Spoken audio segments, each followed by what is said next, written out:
Could be a wild night in the Western Conference as almost every current playoff team in action. Warriors currently holding a one-game lead over Houston for that final spot in playoff contention as we enter tonight's games. Getting wild out there. All right, go to the association. Lakers taking on an Indiana squad in Indy tonight. LA finding themselves as dogs in this one, a role in which they've won 4 consecutive games, 8 of their last 12 outright. Also on the road tonight, Warriors against the Hornets. Golden State a very large favorite, 12.5 points, but they're just 2-6 as a double-digit favorite this season. Plus, those Rockets seeking an 11th straight win, visiting the Jazz. Houston favored by 7.5 in this one as they look to close more ground and make the play-in tournament. A laundry list of injuries to keep an eye on as we approach tip-off this evening. A lot of Western Conference All-Stars on this list. LeBron, AD, SGA, Jokic, Murray, AD, and Gobert. Wow. Someone in LA, I would guess, has to be sitting tonight because that line is skyrocketing. It's up to 4.5. That doesn't make any sense to me. And you would think, Joe Fortenbaugh, Tyler Fulgham back here, that Anthony Davis, after sitting out the last game, would be back. LeBron had his maintenance day. Maybe the AD knee tweak a little more significant than what it looked like, because he finished that double overtime game and helped them beat Milwaukee. I understood why he sat out the last game. Joe, looking at this game and this fishy little line, what are we doing? Player prop. Okay. I wanted to mess around with the total a little bit. I couldn't get there. Player prop. Pascal Siakam's scoring prop is 22.5 tonight. Now, he's averaging about 21.5 points per game. That actually dips just a bit during his time with Indiana. It's not significant, but the key is the prop is higher than the season average. Why would that be? You go back to when these two met on Sunday, he had a monster performance. He had a season-high 16 buckets on a season-high 29 shot attempts for 36 points, second highest of the year. So now everyone's going to look at that and say, well, he dominated the Lakers on Sunday. He's going to dominate them again. Bookmakers are going to inflate the price. You don't think the Lakers are thinking to themselves, we might need to put a body on Siakam tonight? That's got to be the focal point. I'll play the under. All right, maybe I'm a fish here, but I'm jumping in on this Lakers team. You can play him at plus 4.5, but instead of that, just take him on the money line for a better return on investment, plus 150. You know they've played the Pacers twice this season. Yeah. One of those games counted in the standings. The other did not, but earned them that in-season tournament. Way to go. They're 2-0 against this team. They're averaging more than 135 points per game offensively against a Pacers team that likes to play fast but doesn't play much defense. They're a terrible matchup, the Lakers, for Indiana. Miles Turner cannot handle Anthony Davis. If Davis plays, and I'm thinking he's going to, he's skyrocketing over his player prop of 24.5. You can get 30-plus points at ESPN BET at plus 175. Again, in his 2 matchups with Indy this year, 36 and 40 points. He has owned the Pacers. Something isn't adding up. If I learn more information throughout the day, perhaps I'll adjust. But right now, I think AD is going to come back, and the Lakers are just a better team. I find it fascinating that Indiana has committed fully to playing zero defense this year throughout the course of the season. Going to be fun to see how that works out in the playoffs. I find it fascinating that Draymond Green has committed to continuing to make poor decisions, despite what a national ad campaign would have you to believe. His dubs and that never-ending drama, continuing with the Warriors visiting an awful Hornets team. They should win this game. They're favored by 12.5. Joe, what are you doing here? I'm going against the move. The total has been climbing all day. Okay. It's now up to 219.5. I would play the under here. Charlotte's offense is putrid in every regard. They're 29th in both scoring and offensive efficiency.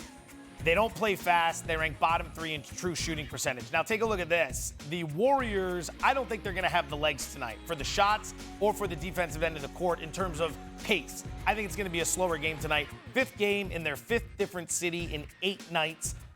Charlotte will get some scoring tonight, but I think the Warriors scoring comes down as a result. Maybe that would incline me to believe that Charlotte might be worth the points. No way I'm betting on that team. The way they've played basketball as of late, so I'll play the under here. Yeah, and Charlotte is coming off a win. So at this point in the season, they're going to stumble into win once every 10, 12 games. Yeah, sure. They got it out of the way. They're going to lose this game. I don't know by how much, but I think the Warriors, maybe this is dumb of me to do, I'm going to gamble on them coming out with some intensity the first 24 minutes. First half, I'll take them to cover against an awful Hornets team. They need wins. They should win. The team, they should dominate. Steph in his hometown, maybe shows up. You know, he's from that area with his dad playing for the Hornets. Need to be careful. You string together a couple wins, people might actually expect something. You don't want anyone expecting anything in Charlotte right now. The team chasing Golden State and maybe catching them before the season is done. The Houston Rockets just white hot right now, laying 5.5, and Utah think 7.5 is what it's gone up to. Joe, how are you handling this situation? Did a little digging this morning, came across something I very much like for this game. So Houston, red hot, 10 straight wins. So when you talk about the Rockets, you talk about two things, 10 straight wins and making a move for the playoffs, right? What you don't talk about is going inside the numbers and seeing how they're performing throughout the course of the game. They are jumping all over the opposition. They are coming out firing. Bet them in the first quarter. It's -2.5. Last 7 games, they've won the first quarter every single game. They've done it by an average of 9 points per game. They are outscoring the opposition in the first quarter over the last 7 games by 9 points per game. Enter Utah, who pretty much couldn't care less right now with the way they're playing late in the season. They rank 29th in the NBA in first quarter scoring differential when playing on the road. So you got one team that clearly wants to go out and get something done. You got another team that's looking ahead to the offseason. We're laying 2.5 in the first quarter with a team that's definitely locked in. I would play the Rockets here. I'm going to play the Rockets as well. I just think the Jazz, not much to play for. The Rockets, everything to play for, and they're playing well. Out Alperen Şengün as well, which is their best player. It's been amazing what Ime Udoka and that squad have done. Well-coached team. You're right about that. I'll take the Houston Rockets, although that number is climbing in the industry. Top of the Western Conference standings, where the Thunder sit. They're going to take the Suns on tonight. Phoenix road favorites in this matchup because Shai Gilgeous-Alexander is doubtful, as we told you at the top of the show, or earlier in this segment, I should say. It's the 6th time this season OKC an underdog on their home floor. They're 2-3 straight up, 3-2 ATS in the previous 5 meetings. Joe, what do you like in this one? Teams have met twice this season. They're averaging about 219 points per game. That doesn't mean a whole lot here. It's just a way to start the analysis for you, the viewer. We want to make it rich and robust.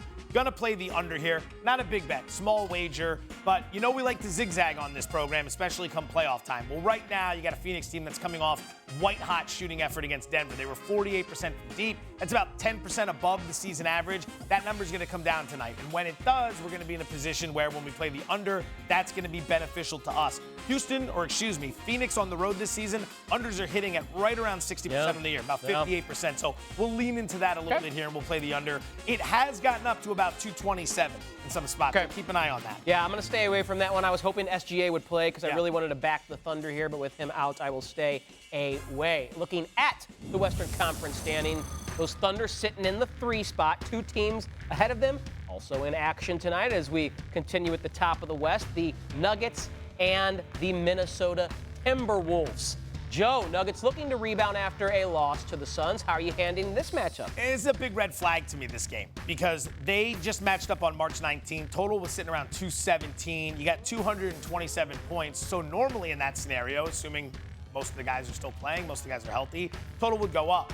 Total has gone completely the other way. It went down to 213.5. Now we're showing 211.5. So this is a smaller wager, but we're going to play the under. You're getting one of, if not the best defenses in the NBA in Minnesota. You get a Denver defense that plays a heck of a lot better at home than they do on the road, top 10 in efficiency. Denver's coming off that surprising upset loss to Phoenix, so you probably figure you get a better effort here tonight.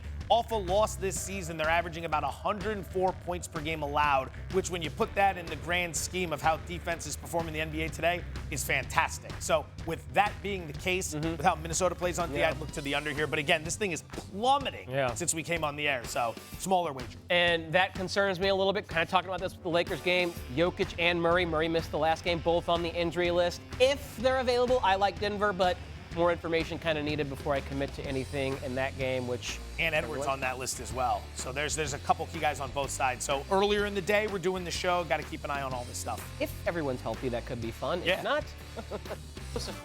we talked about it earlier. The Houston Rockets, they've won 10 straight. Everyone's fixated on that. Everyone loves the fact that they're challenging for that last playoff spot. You're not noticing what they're doing early in these games. Dominating the first quarter. That's the bet. Rockets first quarter -2.5 over the Jazz. 7 straight wins in the first quarter by an average of 9 points per quarter. Jazz stink in the first quarter, so there you go. I'm in the NBA as well, and my gamble here with the LA Lakers, despite the line move, is that Anthony Davis returns to the floor, and yet again, for the 3rd time this season, the Lakers beat the Pacers. I know they're on a road trip, but all of a sudden it's March, about to be April, and just like last year, LeBron James and the Lakers are starting to play their best basketball. There is no matchup for AD if he's on the floor. On Indiana's defense, there's no matchup for Indiana's defense against any NBA player. They just don't play it, so... I want to try to boast at what I look like. Jimmy with the heat, I'm on fire. It's 88. ESPN.